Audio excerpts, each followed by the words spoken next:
오늘은 지난주에 이어서 이사야 26장 말씀을 가지고 심판 속의 평강이라는 제목으로 말씀을 같이 나누도록 하겠습니다. 저는 아침마다 성경 통독을 한 다음에 그 말씀을 가지고 인상 깊었던 구절을 가지고 지인들 또 아는 사람들한테 또 원하는 사람한테 말씀 구절을 보내드립니다. 또 퀴트를 한 다음에도 그 말씀을 가지고 보냅니다. 또 그렇게 보내기도 하지만 그 구절을 가지고 SNS에 올려서 또 사람들과 나누기도 합니다. 근데 그 중에는 이제 믿는 사람들도 있고 믿지 않는 사람들도 있습니다. 이거는 카카오톡으로는 이제 잘 알거나 또 원하는 사람들에 한해서 이제 제가 개인적으로 보내지만 페북이나 그런 경우는 제 개인적인 페북과 블로그니까 올립니다. 그런데 교회는 다니지 않지만 여러 가지 책들도 많이 보고 또 철학적인 고민도 하고 또 교회 관련해서도 또 기독교 관련해서도 나름 어떤 때 자기가 관심 있는 부분을 읽는 한 지인이 있습니다. 근데 그 지인이 오늘 올린 구절을 가지고 몇몇 아는 분들이 있는 그 단톡에다 그 구절을 가지고 올리고서는 자기 나름의 감상을 썼습니다.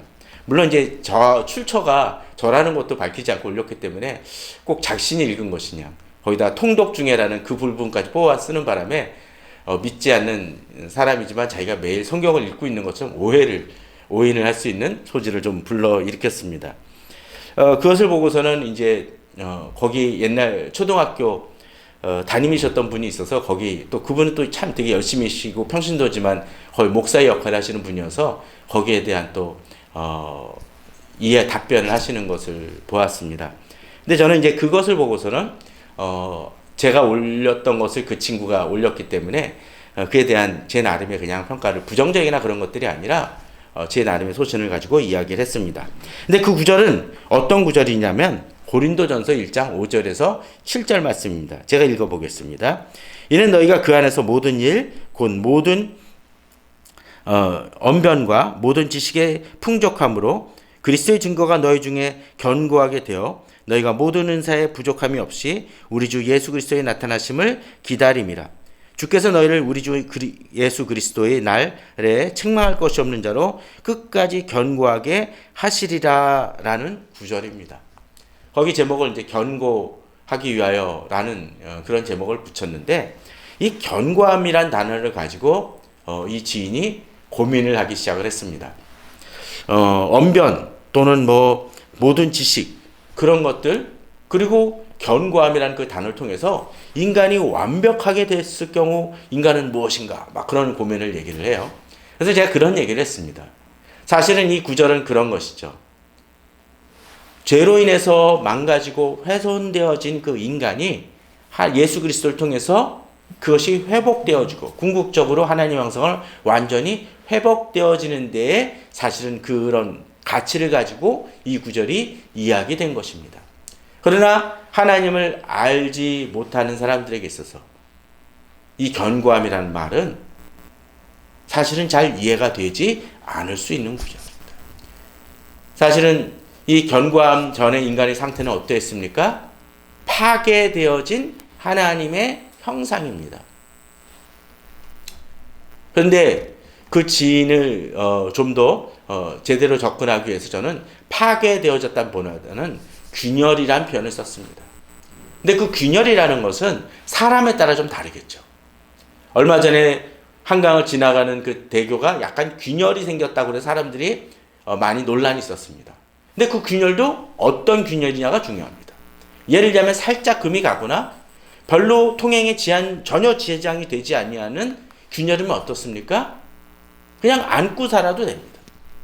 그러나 그것이 심각한 다리의 안전을 위협하는 균열이면 어떻게 해야 되나요? 통행을 막고 근본적인 치료를 해야 되겠죠. 어떤 때 우리가 집을 구입할 때도 그러지 않습니까? 저희도 아파트를 구매할 때 그런 얘기가 있었습니다. 집주인이 몇 군데 가리키면서 저 정도 균열은 오래돼서 생기는 금입니다 라고 이야기를 합니다. 그리고 그것에 대해서 동의합니다 라고 이야기를 합니다. 그런데 마치 오래전에 붕괴되었던 와우 아파트의 그 균열 같은 것이라면 절대 사지도 말아야 되고 공짜로 준다 해도 들어가 살면 위험하겠죠. 그러면서 제가 그 부분을 이야기하면서 이런 얘기를 했습니다. 그 균열이라는 그 점이 앞서 얘기 들었던 것처럼 금이라고 생각하거나 훼손과 파괴라고 생각하는 것은 사람의 보는 관점, 판단 기준에 따라 다를 것이다라는 표현을 썼습니다. 제가 이것을 구구절절히 지금 설명하는 이유 중에 하나는 사람들은 자주 이 세상을 바라보면서 어떤 문제를 인식할 때 이 정도면 감당할 수 있겠다 또는 이것은 심각한 문제다가 아니다라고 생각하는 사람들이 있는 반면에 또 어떤 사람들은 그 문제를 똑같은 것을 보고 아주 심각하다, 위험하다라고 이야기할 수 있습니다. 아주 심각하다고 이야기를 하는 사람한테 옆에 금이 같다라고 생각하는 사람은 뭐라고 얘기하겠습니까?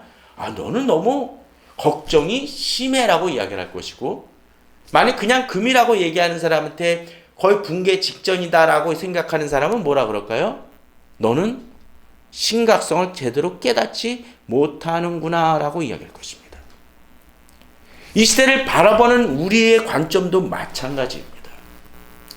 하나님의 관점에서 바라볼 때 어쩌면 이 세상은 너무나 평탄하고 위험하지 않다라고 착각하며 살아갑니다.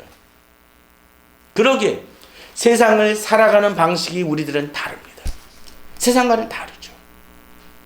바로 이사야 26장은 그래서 지난주에 보았던 것처럼 너무나 견고하게 세워졌지만 그 견고함이 유지되어질 수 없는 열강에 대한 이야기가 있는 반면에 또 반대로 어떻습니까? 문을 열어놓고 정말 어떻게 보면 미약한 나라이지만 그것이 오히려 안전하고 그 안에서 평강을 누림을 우리는 비교하면서 나누었습니다. 오늘 본문도 그의 연장선상입니다.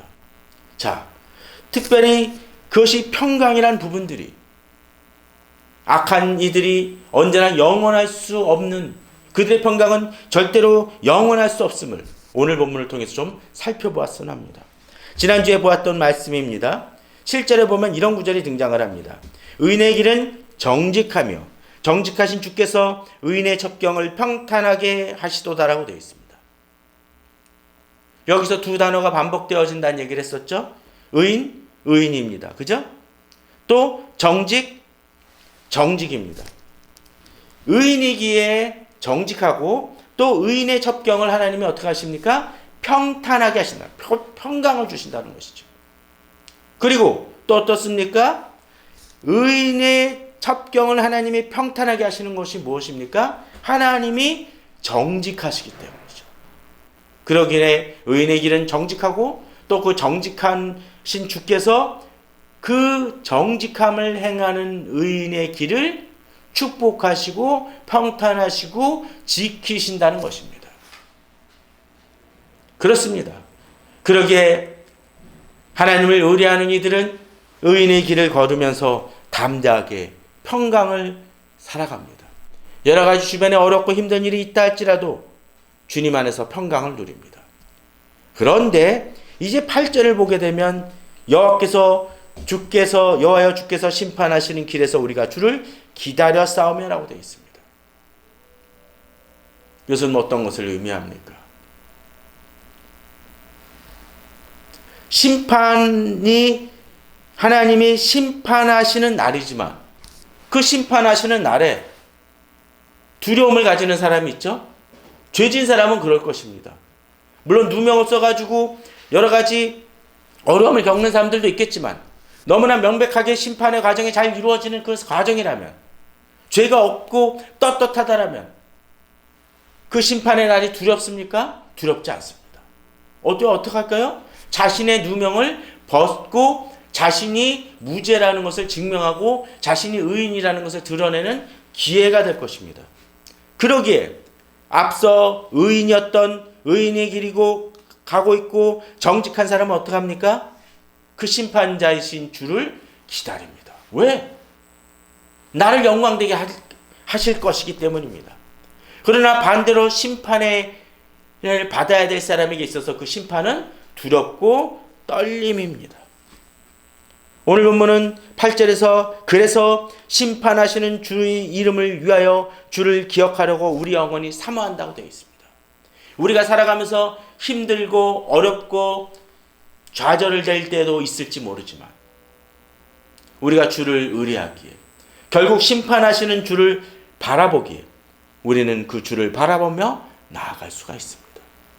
궁극적으로 우리 주변엔 심판이 있습니다.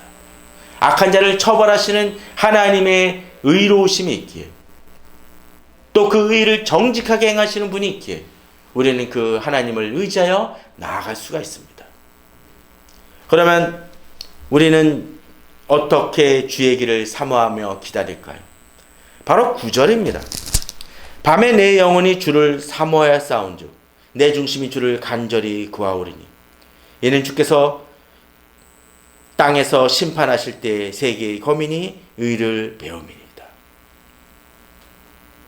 심판을 기다리며 우리는 당장은 어렵고 힘들다 할지라도 비록 밤 같은 힘들고 어렵고 답답한 시절이라 할지라도 우리는 주를 사모할 수 있습니다. 또 주를 간절히 구할 수 있습니다.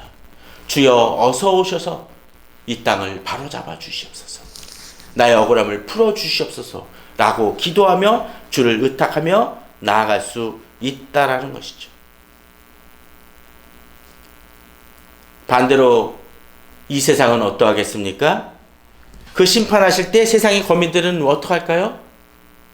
자신은 옳다고 생각하며 살아갔거나 또는 악을 행하면서도 자신은 살아갈 수 있고 자신은 이길 수 있고 자신은 성공할 수 있다라고 착각하는 이들이 주의 심판할 때 어떻게 배웁니까? 자신이 틀렸다라는 것.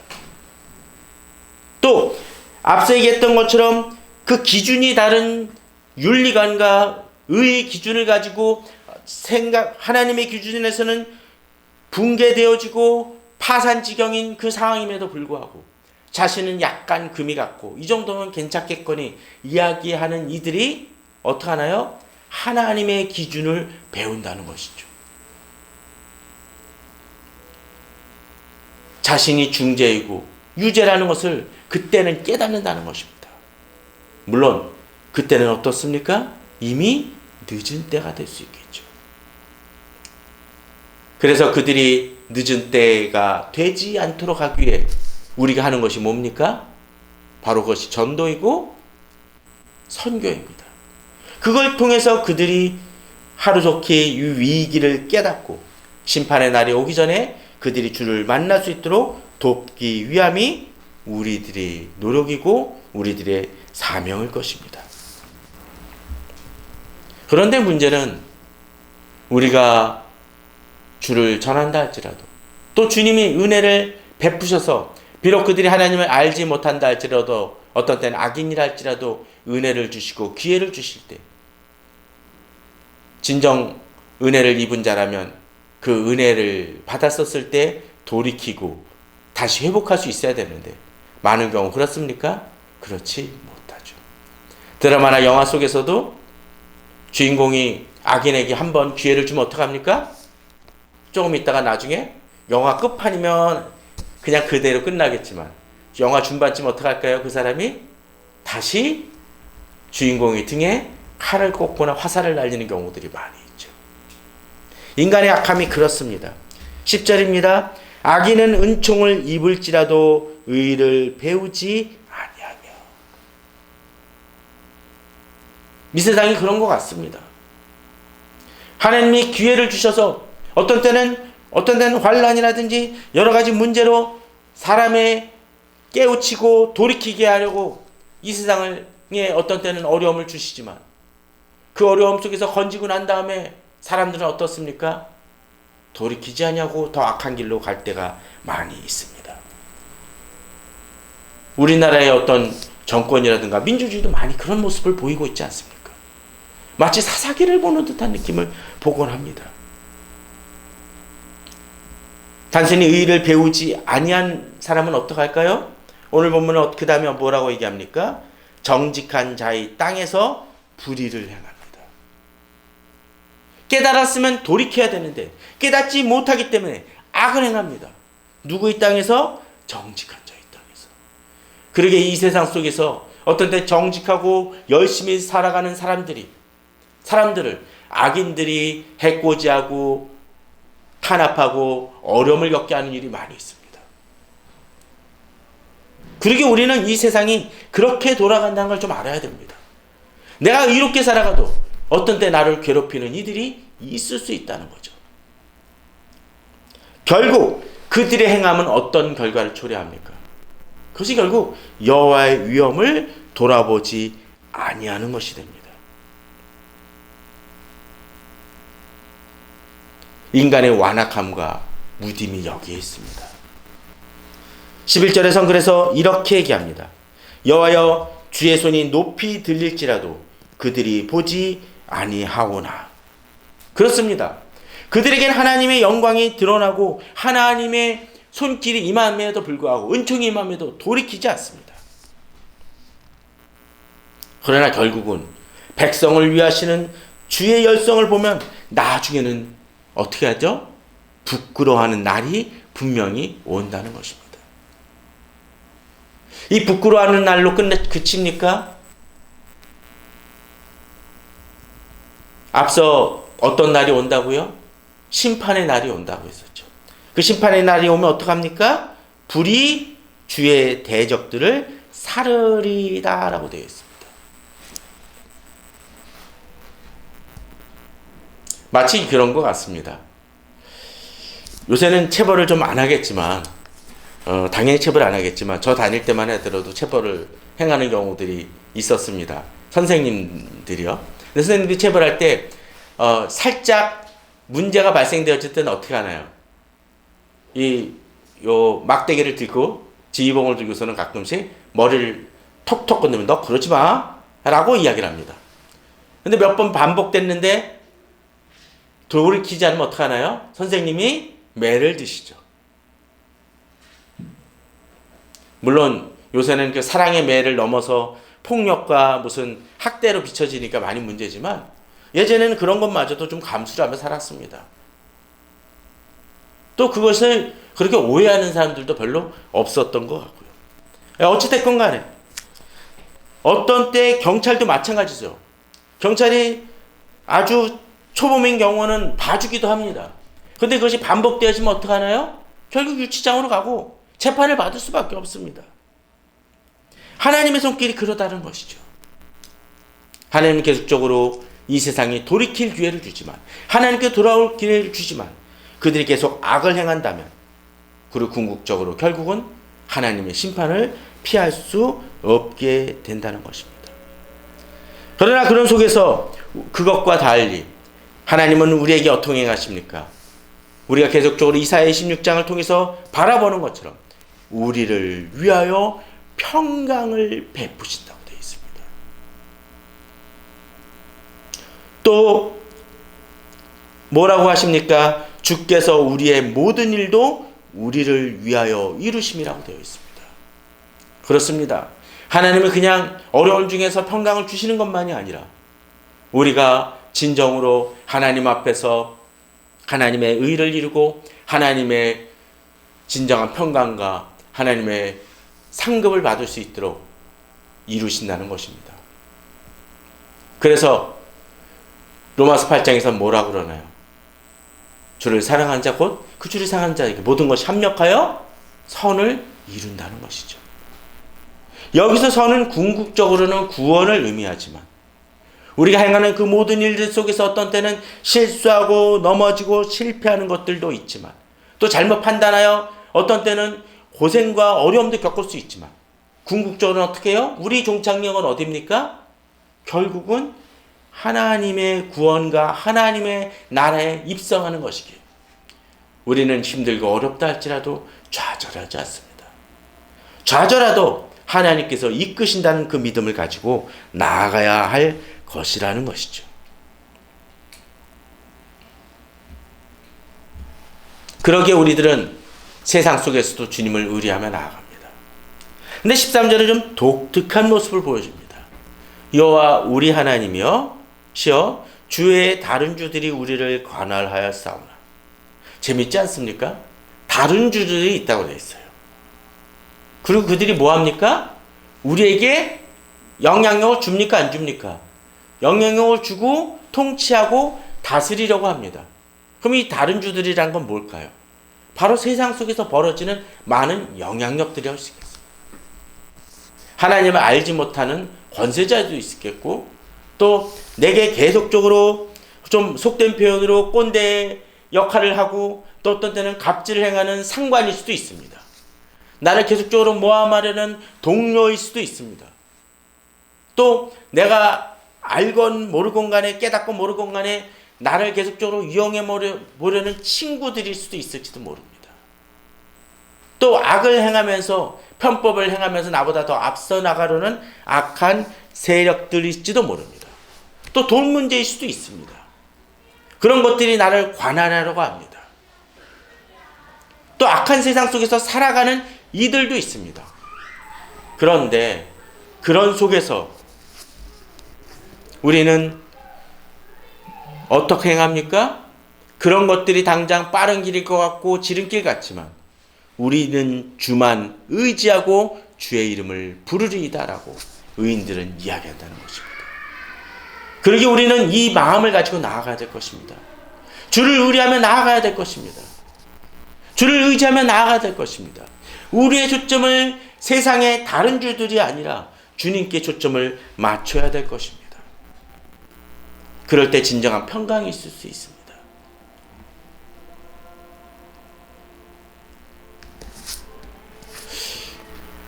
엊그저께 그 수도권 그 순환도로를 지나가는데 화재가 나서 차가 엄청 막혔습니다.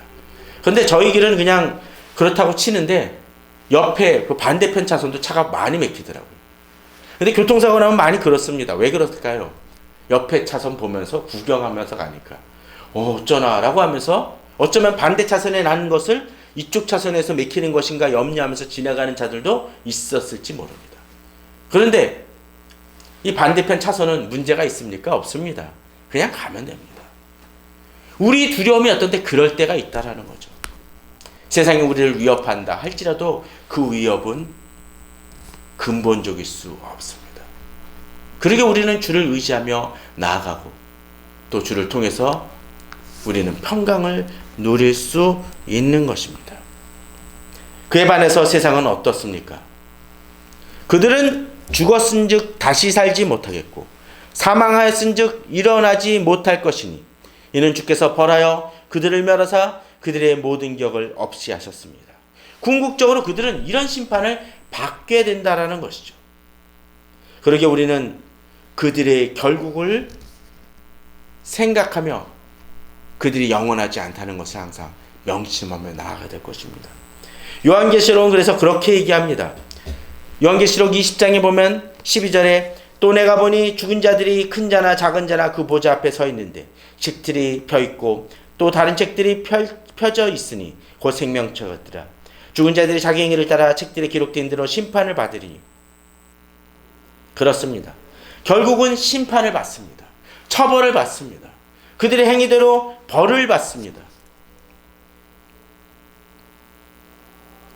하나님의 심판은 결국 임하며 그들에게는 소망 없이 죽음, 곧 14절에 나오는 것처럼 둘째 사망, 그냥 육체적 사망으로 그치는 것이 아니라 영원한 사망, 하나님과의 완전한 단절을 경험할 수밖에 없습니다. 그에 반해서 하나님의 사람들은 어떻습니까? 고린도전서 15장 50절에 의하면 형제들아 내가 이것을 말하노니 혈과 육은 하나님의 나라를 이어받을 수 없고 또한 썩는 것은 썩지 아니하는 것을 유업으로 받지 못하느니라. 보라 너에게 비밀을 말하노니 우리가 다 잠잘 것이 아니요 마지막 나팔의 순식간에 호련히 다 변화되리니 나팔 소리가 나매 죽은 자들이 썩지 아니할 것으로 다시 살아나고 우리도 변화되리라고 되어 있습니다. 두 가지가 분리되어지고 있죠. 혈과 육은 어떻게 한다고요? 하나님의 나라를 이어받을 수 없다고 되어 있습니다. 세상에 속해 있다면 하나님께 나아갈 수 없고 하나님 나라를 받을 수 없다고 되어 있습니다. 그에 반해서 우리들은 어떻습니까? 우리를 죽는 거로 표현합니까? 51절에? 아니죠. 뭡니까? 잠잔다라고 되어 있습니다. 그러기에 우리는 어떤 때 세상에 의롭게 살다가도 그 보상을 이 세상에서 받으면 좋겠는데 그렇지 못하고 억울하게 죽음을 맞이하는 성도들이나 의인들도 있곤 합니다.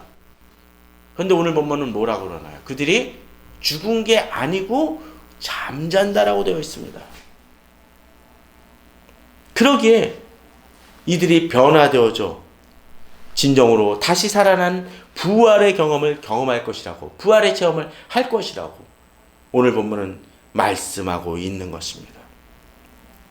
이러한 대비가 벌어집니다. 그 믿음이 있기에 이 세상이 우리를 주관하고 다른 주들이 우리를 억압하고 우리를 관할하려고 하지만 결국 그들은 어떻게 해요?